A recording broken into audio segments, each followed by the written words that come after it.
सबसे पहले तो आपका अरुणाचल न्यूज़ कवरेज और ऑल इंडिया मीडिया एसोसिएशन में बहुत सारा स्वागत है। हाँ, बहुत बहुत धन्यवाद। और ये sir recently Arunachal news coverage जो पूरा सियोमी का टूरिंग करा हुआ है और मेचुका मनीगांव तातो या फिर हर जगह गया हुआ है। तो उसमें दिखा गया है कि अरुणाचल में तो सबसे ज़्यादा डेवलपमेंट सियोमी में हो रहा है और आपका फिर भी आपका वर्कर लोग बहुत ही मेहनत कर रहे हैं। पर इसमें तो आपको तो ऑन कंटेस्ट ऐसे कुछ एमएलए होना चाहिए था, उसके विषय में आप क्या? नहीं, देखिए, ये डेमोक्रेसी है, इसमें हर किसी को कंटेस्ट करने का है ना राइट है, लेकिन ये पब्लिक तय करेगा कि किसको चुनेगा।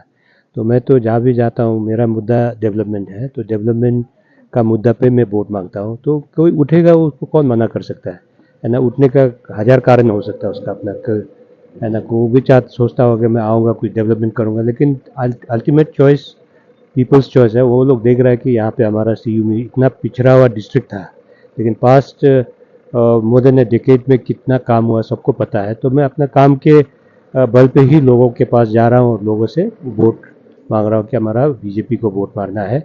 राज्य में पेमा सरकार है, देश में केंद्र में मोदी जी है, तो हमारा यहाँ में भी अपना बीजेपी का ही होना चाहिए, तभी जाके हमारा जो नया डिस्ट्रिक्ट है वो और आगे बढ़ेगा। क्योंकि ये एक तो चेन है, अगर ये चेन कहीं ब्रेक हो गया तो जगह को नुकसान है। तो जो लोग हमारा बीजेपी का डबल इंजन सरकार बोलता है, अगर हम यहाँ में भी बीजेपी से हम अगर जीत के जाएंगे तो हमारा ट्रिपल इंजन हो जाता है ना, तो रफ्तार और बढ़ेगा। मेरा यही है। और सर ये आपका ये क्या बोलते हैं, अरुणाचल में बहुत सारा एमएलए कैंडिडेट जो ऑन कंटेस्ट हुआ है वो कौन कौन सा जगह से आप थोड़ा बता सकते हैं और आपको क्या लगता है कि बीजेपी गवर्नमेंट फिर से अरुणाचल में आएगा? नहीं, आना, वो तो उसमें कोई क्वेश्चन ही नहीं है कि बीजेपी आएगा नहीं आएगा। बीजेपी को सिर्फ ये तय करना है कि कितना सीट लाना है। तो हो सकता है शायद 60 का 60 सीट ही जीत के आएगा बीजेपी। और अनकॉन्टेस्ट जो हुआ है वो इसी का वजह है कि लोग बीजेपी में कितना, आपको देखा होगा ना, सारा कांग्रेस से भी छोड़ के बीजेपी में ज्वाइन कर लिया। तो आपको आज का तारीख में कांग्रेस को पूरा 60 सीट में कैंडिडेट ही नहीं मिल रहा आपको, है ना। वो तो आप तो देखा होगा। और बाकी तो जो दो तीन दल है तो बहुत छोटा मोटा दल है, नहीं सुना वाला है। तो इससे पता चलता है कि बीजेपी का तो आना 100% तय है, और राज्य में भी केंद्र में भी बीजेपी ही आना है ना। इसलिए मैं लोगों से यही बोलता हूँ कि जब राज्य और केंद्र दोनों में बीजेपी का सरकार आ रहा है तो हम क्यों पीछे हटेंगे। हमारा यहाँ भी भारी बहुमत से पार्लियामेंट में भी हमारा रिजू साहब को वोट मार के आगे ले जाना है, और हमारा असेंबली में भी बीजेपी का कैंडिडेट को वोट मार के जिताना है, तभी जाके हम यहाँ के लिए कुछ कर पाएगा।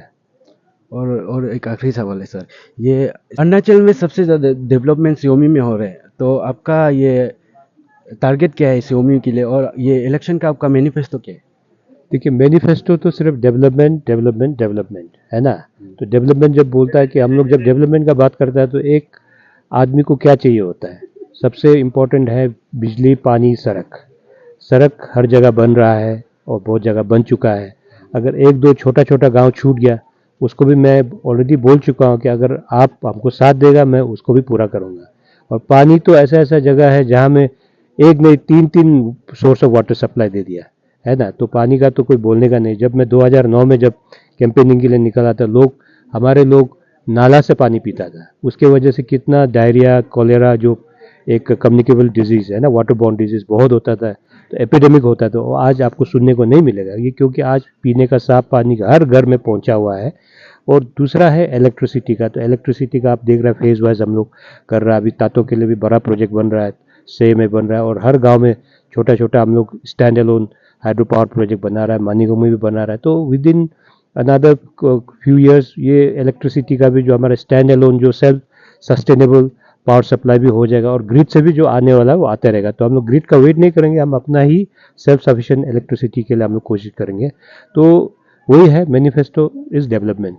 तो डेवलपमेंट को आगे बढ़ाने के लिए हमको लोगों का भी सहायता चाहिए होगा, सपोर्ट चाहिए होगा। तो सपोर्ट आप 19 तारीख को बस बटन दबाना है बीजेपी का, एमपी और एमएलए दोनों का, तभी जाके हम हक से सेंटर में भी बोल सकते हैं कि देखो आपका एमपी में हम लोग यहाँ बहुमत से जिता के भेजा है, इसलिए एमपी को भी वोट देना बहुत ज़रूरी है। और एमएलए को तो देना ही है, जो हमारा राज्य में जो डेवलपमेंट को आगे बढ़ाने के लिए हमारा सीयूमी बहुत लेट स्टार्टर है ना। हमारा ये रास्ता पहुंच के कितना साल हो गया आपको पता है। जब से मैं 2009 से जीत के एमएलए जीत के आया, तब से हम लोगों ने जो डेवलपमेंट का जो एक रफ्तार पकड़ा है उसको छूटने नहीं देना है। तो मैं सबसे यही ये अपील करूंगा कि अगर अपना डिस्ट्रिक्ट और कॉन्स्टिट्यूंसी का डेवलपमेंट चाहता है तो the only hope is BJP. तो बीजेपी को सपोर्ट करो, बीजेपी का एमपी में भी सपोर्ट करो, एमएलए में भी सपोर्ट करो। Thank you. सर आपका बहुत बहुत शुक्रिया अरुणाचल न्यूज़ कवरेज और ऑल इंडिया मीडिया एसोसिएशन को वक्त देने के लिए, और हमारी तरफ से आपको बहुत सारी शुभकामनाएं। Thank you so much. Thank you.